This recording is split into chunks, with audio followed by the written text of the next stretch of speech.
Hello and welcome to the news on Sansad TV Live. I'm Bhawna. In the next 30 minutes, we bring you all the top updates of the exit polls from Gujarat, Himachal Pradesh and Delhi civic polls. News from by-polls in Uttar Pradesh, Bihar and Rajasthan. There'll be big stories from international sports economy and much more. First up, the top 5 headlines this Monday evening. Gujarat Assembly election conclude. Voting ends for by-elections to the Mainpuri Lok Sabha and 6 Assembly seats. Results to be declared on 8th December. Exit polls indicate victory further. Bharatiya Janata Party big win for the ruling party in Gujarat. Close fight with Congress expected in Himachal. Prime Minister Modi chairs all-party meeting on G20, briefs leader of all parties including union ministers and state chief ministers on the preparations. Make every Indian part of the G20 presidency glory, Prime Minister Modi tells party workers at the inauguration ceremony of the BJP National Office Bearers meeting on the future strategy. And foreign ministers of India and Germany meet in Delhi. Discussions focus on global issues including bilateral cooperation. Both sides sign migration and mobility partnership agreement.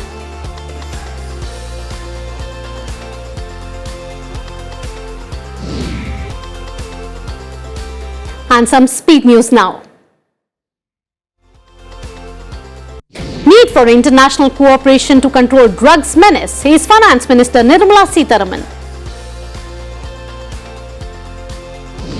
Prime Minister Modi thanks global leaders for supporting India's G20 presidency, says US President Biden's support will be a source of strength. Supreme Court refuses to entertain petition seeking to declare a particular spiritual leader as Paramatma, says everyone in India has the right to choose their own God. RJD President Lalu Prasad undergoes kidney transplant surgery in Singapore. Daughter Rohini Acharya had donated one of her kidneys. Women constitute only 1/3 internet users in India, says Oxfam India study. Indian women 15% less likely to own a mobile and 33% less likely to use mobile internet. Supreme Court says purpose of charity should not be conversion, but intention behind charity should be considered. Pension expenditure higher than salary and wages of the central government in 3 states during 2019-20 fiscal, says CAG data. Several people killed in explosions at 2 Russian military airfields in Ryazan and Saratov regions. Oil prices rise amid concerns that new cap on the price of Russian crude could disrupt global supplies. Brent crude rises by 2% to $87.25 a barrel. Indonesia's Mount Semeru erupts, throws a plume of hot volcanic ash 15 km into the sky. Almost 2,000 residents evacuated as authorities raise warning to the highest level.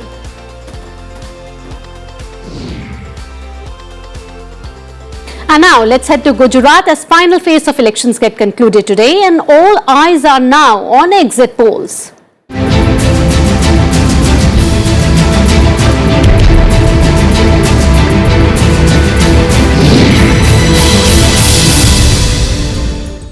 Elections concluded in Gujarat after voting for 93 seats in the second phase ended on Monday. Results will be declared on 8th of December. Voting took place in 14 districts of the state from 8 a.m. to 5 p.m. Enthusiastic voters queued up outside polling booths since morning. जो management proper चल रहा है, development है, उसी को vote दे रहे हैं। हमारी ये भी निवेदन है कि ये महंगाई पे कंट्रोल करे और जो भी चीजें हैं उसको नियंत्रण में लाए। राष्ट्र निर्माण के लिए वोट देता है। हाँ जी। और जो इसकी संस्कृति को पुनः स्थापित करे, राष्ट्र का निर्माण जिस तरह से हो रहा है वो चलता रहे। विकास का मुद्दा है, बढ़िया है, गुजरात सेफ है, सेफ सबसे बढ़िया है। Prime Minister Modi cast his vote in Raniperia of Ahmedabad, as did his mother Hiraben Modi at a polling booth in Raisan village near Gandhinagar city. He congratulated the Election Commission for the smooth conduct of elections and raising the prestige of India's democracy across the world. Union Home Minister Amit Shah and his family cast their vote at a polling booth in Ahmedabad. Other prominent individuals who cast their ballot in the state included Congress Rajya Sabha Member of Parliament Shakti Singh Gohil, UP Governor Anandiben Patel, Gujarat Chief Minister Bhupendra Patel and Aam Aadmi Party's Gujarat Chief Ministerial Candidate Isudan Gadvi. 833 candidates from 61 political parties, including Chief Minister Patel, were in the fray for the 93 seats. In Gujarat, polling percentage in the first phase of election on 1st December was about 63.31% for 89 seats.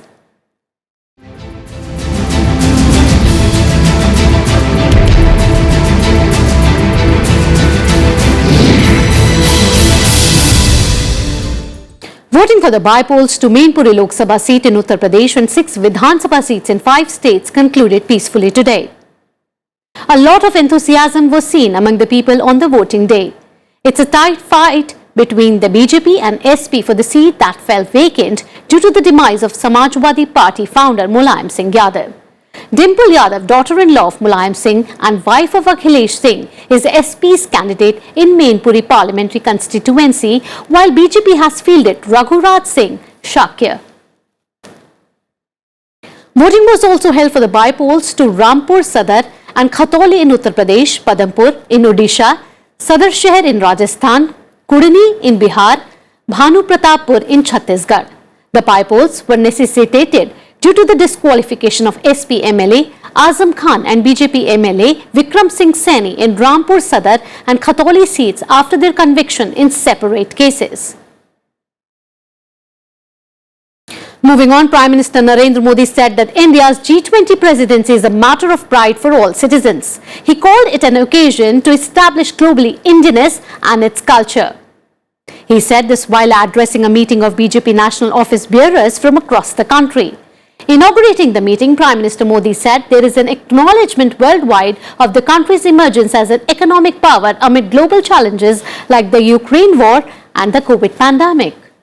Besides its national office bearers, presidents and general secretaries of the BJP states unit are also part of the meeting chaired by the party's national president JP Nadda. The party's future strategy preparations for the next round of state assembly polls and various ongoing organizational activities are being discussed in the meeting. Also, Prime Minister Narendra Modi chaired an all-party meeting today to discuss preparations for the G20 summit next year. Union Ministers Amit Shah, Nirmala Sitharaman, S. Jaishankar, Rajnath Singh and Piyush Goyal attended the meeting. Chief Ministers of several states, BJP President JP Nadda, Congress President Mallikarjun Kharge and leaders of many political parties were also present. India officially assumed the G20 presidency on 1st December.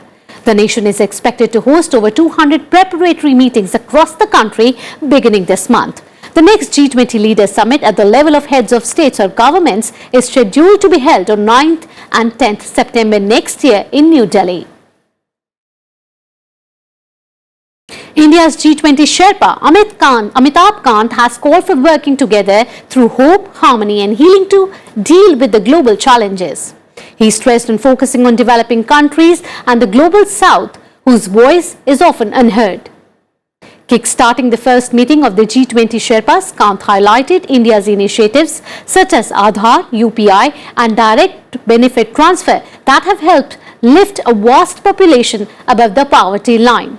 Kant said the issue notes on 13 working groups have already been circulated among the participants. The notes address concerns such as accelerated, inclusive and resilient growth progress on sustainable development goals, particularly health and education, climate finance and digital public infrastructure. Amitabh Kant stressed that Prime Minister Narendra Modi has said that India's presidency would like to be inclusive, ambitious, action-oriented and decisive. External Affairs Minister S. Jaishankar held a comprehensive discussion with his German counterpart Annalena Baerbock in New Delhi. The focus of the discussion was on energy crisis, trade, climate change and boosting bilateral ties. They also discussed key global challenges like Ukraine conflict, the Indo-Pacific strategic situation, Afghanistan and cross-border terrorism emanating from Pakistan. The two leaders also signed a migration and mobility agreement which will facilitate easier access for people to study, research and work in both countries. Jaishankar said that both sides also discussed various multilateral reforms, including reform in the United Nations Security Council and creating a more reliable supply chain. Take a listen. And our strategic partnership, which is more than 2 decades old, has really been bolstered by greater political exchanges, ever-expanding trade, more investment, and a stronger people-to-people relationship. In our conversations today, actually SDGs and climate issues, even though that's not my direct jurisdiction, these were also part of our discussions. German Foreign Minister Annalena Baerbock said that India and Germany share a close bond. She added that India will have a decisive influence on shaping the international order in the 21st century in the Indo-Pacific region. The German Foreign Minister also paid tribute to Mahatma Gandhi at the Rajghat.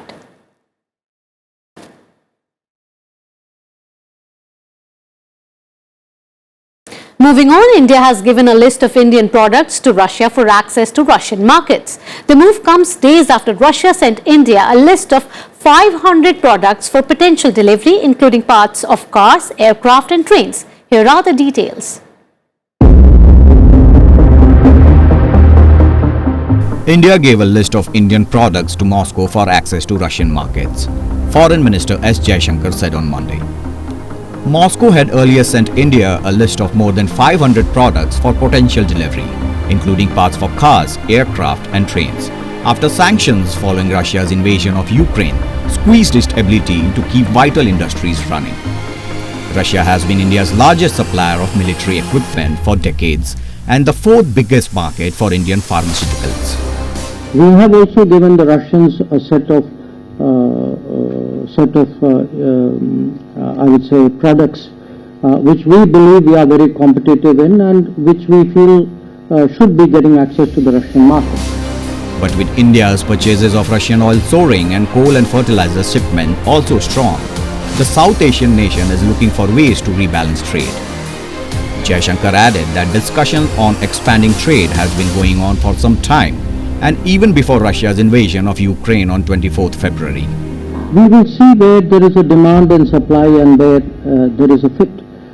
I think largely a large part of it would be determined by market because in our country business is mostly in private sector hands.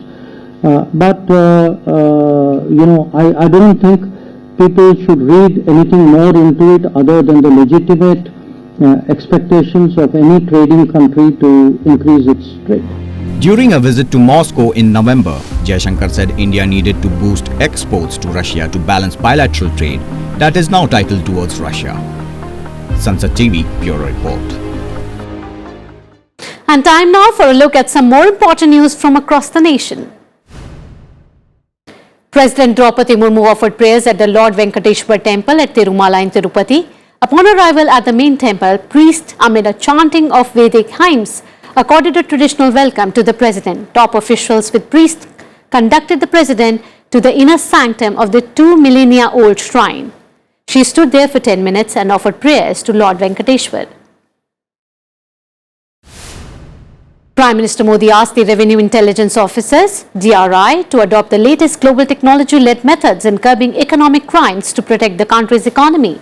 On the 65th Foundation Day of the Directorate of Revenue Intelligence, the Prime Minister said India has been vocal voice for coordinated international efforts in intelligence gathering, investigation and prosecution of fugitive economic offenders and organized criminal gangs. Overall air quality in the national capital that turned severe on Sunday witnessed a slight improvement on Monday morning. The air quality index AQI stood in the very poor zone as it measured 372. After 6 days in a row of very poor air quality, the AQI in Delhi dropped to the severe category on Sunday evening. At minus 3.4 degrees Celsius, Srinagar recorded the coldest night of the season so far, even as the mercury settled below the freezing point across Kashmir, officials said on Monday. The official said mercury at Pahalgam tourist resort in South Kashmir's Anantnag district settled at a low of -4.4 degrees Celsius. Indian shuttlers led by Para World Championships bronze medalist Sukant Kadam shone at the Peru Para Badminton International in Lima by clinching 6 gold medals. World number 3 Kadam won the gold medal in the men's singles SL4 category, while Nehal Gupta won gold in the SL3 event.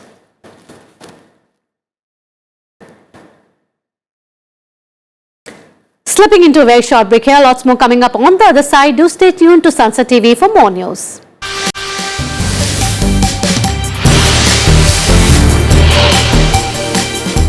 Welcome back after the break. You're watching the news and time now for more news from across the globe.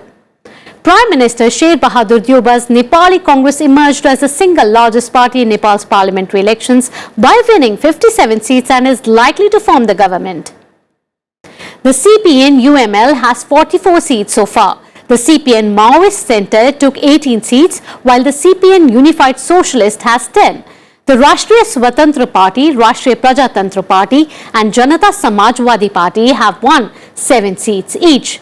Nepal's 275-member House of Representatives has 165 members elected through direct voting and the rest 110 through the proportional election system. Elections to the House of Representatives in 7 provincial assemblies were held on 20th November and the counting of votes started a day later. Moving on to more international stories now, the Group of 7 price cap on Russian seaborne oil came into force on Monday, but Russia has said it will not abide by the measure even if it has to cut production. Here are the details in this next report. The price cap set on Russian seaborne oil by the G7, the European Union and Australia comes on top of the EU's embargo on imports of Russian crude by sea and similar pledges by the US, Canada, Japan and Britain. It allows Russian oil to be shipped to third-party countries using G7 and EU tankers, insurance companies and credit institutions only if the cargo is bought at or below the price cap. Because the world's key shipping and insurance firms are based in G7 countries, the cap could make it difficult for Moscow to sell its oil for a higher price. Russia, the world's second-largest oil exporter, said on Sunday it would not accept the cap and would not sell oil that is subject to it even if it has to cut production. Selling oil and gas to Europe has been one of the main sources of Russian foreign currency earnings since Soviet geologists found oil and gas in the swamps of Siberia in the decades following the Second World War. The price cap, set at $60 per barrel, is not much lower than the $67 level where oil closed on Friday. The EU and G7 countries expect Russia will still have an incentive to continue selling oil at that price while accepting smaller profits. The level of the cap is to be reviewed by the EU and the G7 every 2 months, with the first such review in mid-January. The cap on crude will be followed by a similar measure affecting Russian petroleum products that will come into force on 5th February, though the level of that cap has not yet been determined. Bureau Report, Sansad TV. And time to see what's happening in the world of sports.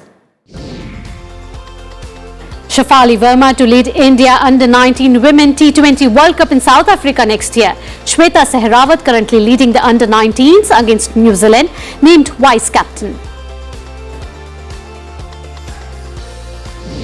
Pakistan all out for 268, chasing a target of 343 in the Rawalpindi Test. England win the first test of the 2-match series by 74 runs. Kylian Mbappe scores 2 stunning goals after Olivier Giroud's record-breaking opening strike as defending champions France storm into the quarter-finals of the FIFA World Cup 2022, beating Poland 3-1. England beat Senegal 3-0 to reach the quarter-finals against France. Jordan Henderson, Harry Kane and Bukayo Saka scores for the 3 Lions. Pre-quarter final between Japan and 2018 runners-up Croatia underway. Japan have made this far, beating former champions Germany and Spain at group stage. And later tonight, the second Asian team surviving in the draw, South Korea will take on 5 times World Cup winners Brazil for a place in the last 8.